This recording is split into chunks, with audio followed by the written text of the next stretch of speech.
Truth be told, there's always been a hustler on a mission.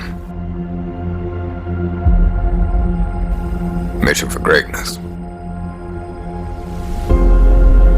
Some people are naturally blessed with the hustler's ambition. Now, this story is one that we're all quite familiar with. This man had talent and a dream. Three things that he always had besides his 45 with intelligence, ambition, and intuition. Hustler is not simply born. The true hustler is created as he adapts to the bullshit this world throws at him.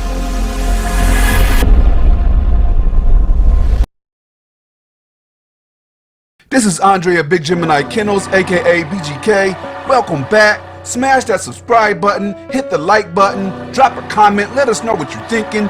Make sure you hit that alert button so that you're notified every time we drop content, and that's gonna be frequently because we came to drop bombs. Beast mode. Hey, what up? So today, Dre BGK is here to hit you with a story time. Let's get ready for a BGK story time.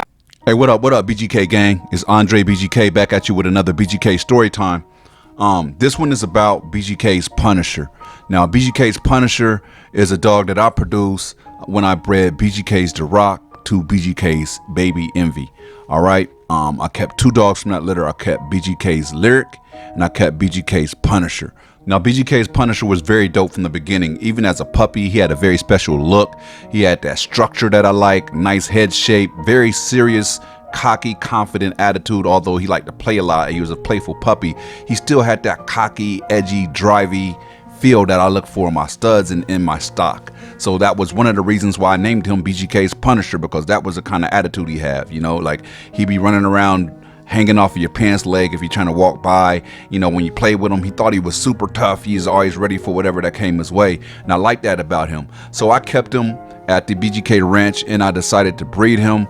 I bred him multiple times. After I got the productions I want to offer him, I needed more space on my yard, and I decided it would be better to go ahead and let him go with somebody that had been asking me for a young adult male. Now, this particular client told me she wants me to tell her story, but she doesn't want her personal name actually out there because she feels like parts of the story is going to cause people to judge her. So for all intents and purposes, on this story, we're going to call her Julie, and we're going to call her daughter Tasha, although she has a different name. So anyway, Julie contacted me and she said she was looking for a young adult male and that she was a single mom and she had a daughter and that her daughter was about 4 years old and she really didn't feel protected where she lived without having some type of guard dog, which is why she didn't want to actually start with a puppy, because I always recommend that my clients start with a puppy if they have that option, even if it's an older puppy, because it gives you a little bit more time to bond with the dog. However, I do breed extremely stable temperaments, so even at 2, 3, 4 years old, my dogs have the capability of bonding with the new family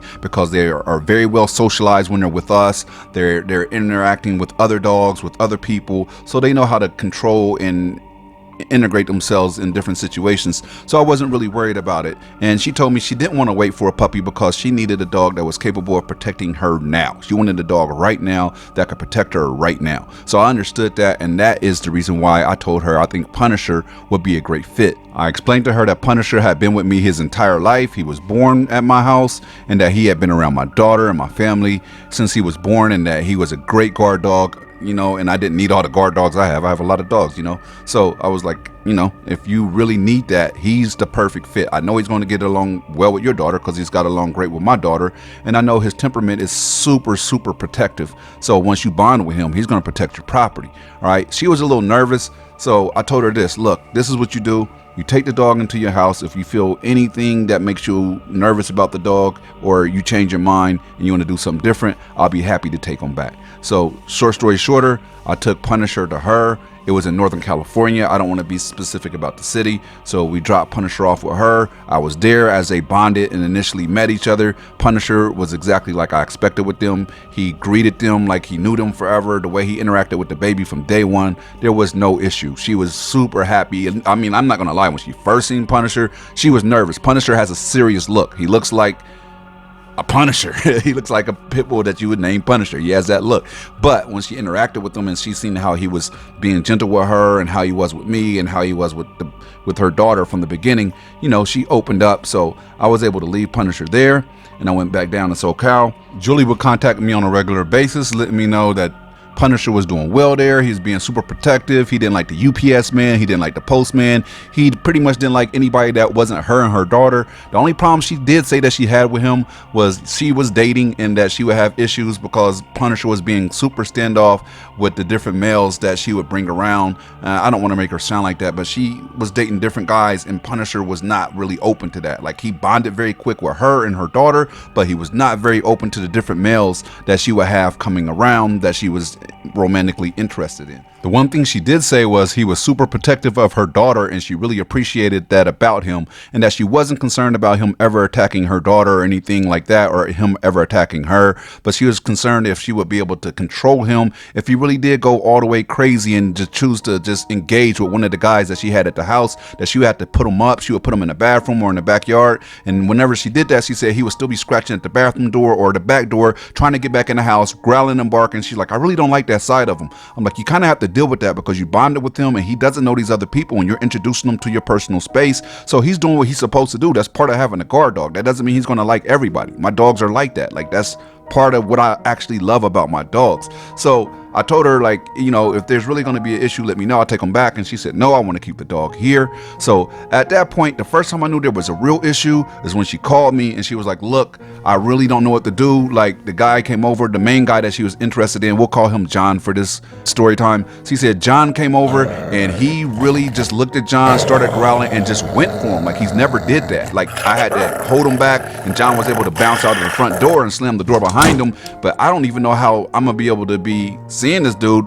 when Punisher is reacting like this. You know, like, I really don't feel comfortable with having them in the same space. I'm like, so what do you want to do? Do you want the dog or do you want to deal with him? Because I didn't understand the back and forth. The dog is doing what he's supposed to do. She says she's going to keep him there. And I was like, this is what you do. I showed her a different crate that you could buy so she could crate the dog. That's a very strong crate. When John was at the house, she would put the dog in the crate, right?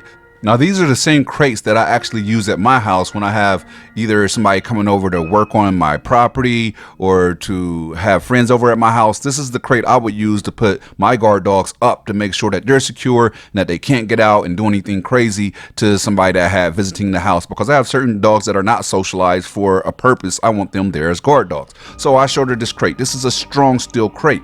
So she liked that idea. She purchased the crate and she said it was working out. She knows I told her to put a blanket over it so he can't really see what's going on, and that probably would make him more chill, because that's what I do. They don't try the cage as much. So short story shorter, she said her and John began to get a lot closer. He began staying all night, overnight. She was able to put the dog in the crate and they were able to work that situation out.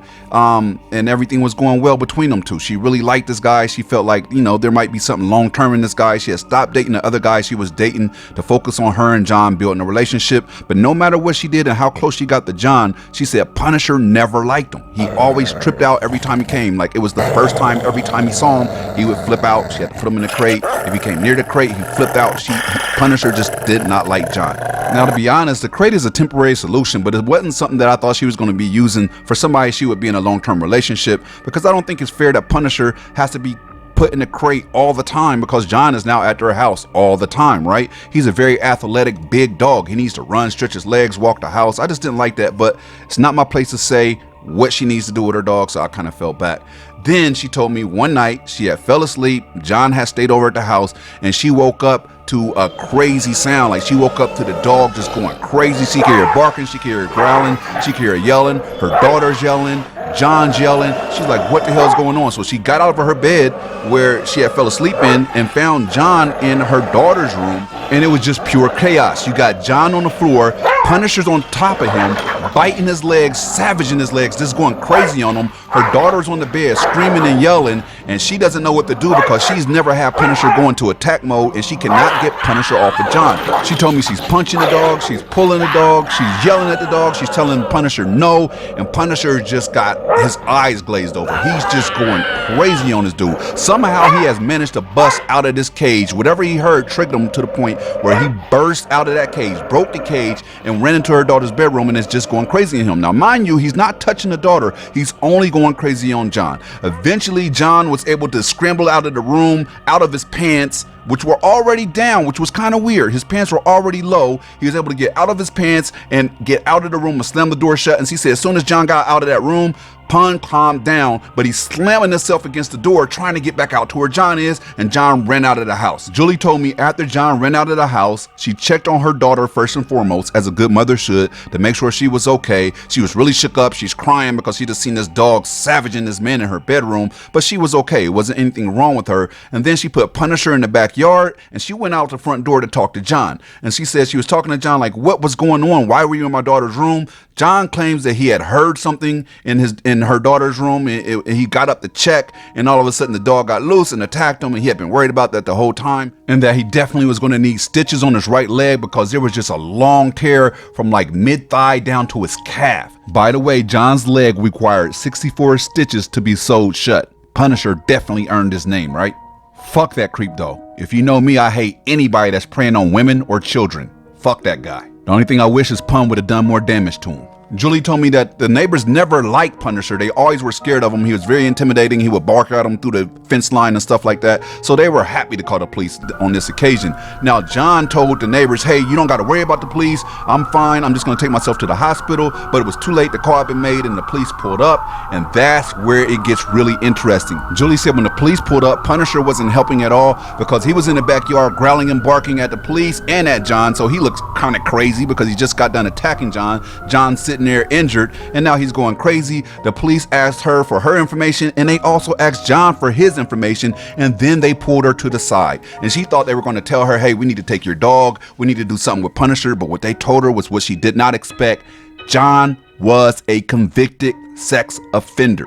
Right? They were asking Julie, how well do you know this man? How long have you been with this man? And when she explained the situation, they said the dog most likely saved her daughter for being molested. And we don't know how long this has been going on. And now Julie's wondering how many times has he actually snuck out of my bedroom after she fell asleep and crept over to her daughter's room to do whatever he was doing over in her room to her daughter. So what he had been doing in that bedroom with her daughter, with her 4-year-old daughter, was molesting her. Did he penetrate her? Luckily, no. But he was definitely doing whatever gross things to her. I don't even want to think about what he did to her. It honestly makes me want to vomit. And I can only imagine how Julie felt when she understood what had been taking place in her home without her knowledge. And all of a sudden, Punisher's behavior towards John made complete sense. Dogs have a great sense of who to trust and who not to trust, and there was a reason why Punisher went at John every time he seen him. He knew that there was bad energy coming from John, and now Julie understands why he was going at John the entire time. The police were really cool, and they were saying, you're lucky that you had this dog. You should definitely hold on to this dog. This dog definitely saved the day. And Julie decided to go ahead and press charges. They did some investigation on him. He was not even registered like he was supposed to be registered as a sex offender, so they went ahead and booked him on that. So his initial charge was failure to register, and after speaking with Julie's daughter, they decided to go ahead and press charges on that. So now he's charged again as a sex offender. All right, now the way this story ends is dope. Julie still has Punisher. Punisher is still their protector. He's super close with her daughter, super close with her, and still holding down the fort. Trust your dog's instincts. You never know who you're dealing with. I'm proud to say that my dogs have really great guardian instincts, and you need to tune in to when your dog is feeling like something's wrong, because you might need to look into it a little bit further. I can't tell you how many times Julie's told me how thankful she is that Punisher was there to protect her and protect her daughter, which is the main reason that she came and picked him up from us. And I'm so glad that Punisher was there to help out. And you know the BGK motto already. Big Gemini Kennels, quality matters. I'd like to give a big shout out to Kyle Holland, owner of Holland Customs. He made us this custom BGK sign out of metal, sheet metal. Made it by hand, took him a few weeks. He did an amazing job. It has LEDs on the inside, lights up, hangs on the wall. Man, it's amazing. If you guys want one, or if you're interested in one for your business, it doesn't need to be dogs, any kind of business, you can contact him at 337-377-5667. All right, it's Kyle Holland of Holland Customs. On the back of my sign, he wrote, "To BGK, thank you for everything you do. Much love from Holland Customs." Thank you, homie. We appreciate. He can do any kind of sign, custom art. If you have a business, even if you don't have a business, if you just have a custom sign that you want made of premium quality, this guy can do it for amazing prices. Hit him up. Make sure you follow us on Instagram at Largest Pit Bulls. Our Instagram is at Largest Pit Bulls. Yes, I know I breed XL American Bullies. That is my IG name for a reason. And also follow us on TikTok at Big Gemini Kennels. Check out our website, which is in the description below, BigGeminiKennels.com. We have a book that we're releasing called XL American Bully Legends that will be out very shortly. And that's for those that didn't get to see the video. If you've seen the video and you want to see a more in-depth explanation, if you want to learn more about the XL American Bully Legends that this breed has been founded around, I actually have something for you. Make sure you check out that book. Make sure you check out the pinned comment below if you would like to purchase the XL American Bully Legends book. I will leave a link there. It'll be there for you to check out, and everything else will be in the description. If you'd like to know more about these dogs, please check out my ebook, BGK's Dog Care Secrets and Breeding Tips. It's available on Amazon.com and has got great reviews. You can check that out yourself. The link will be in the description. And you can also purchase it on my website, BigGeminiKennels.com. That's BIGGEMINI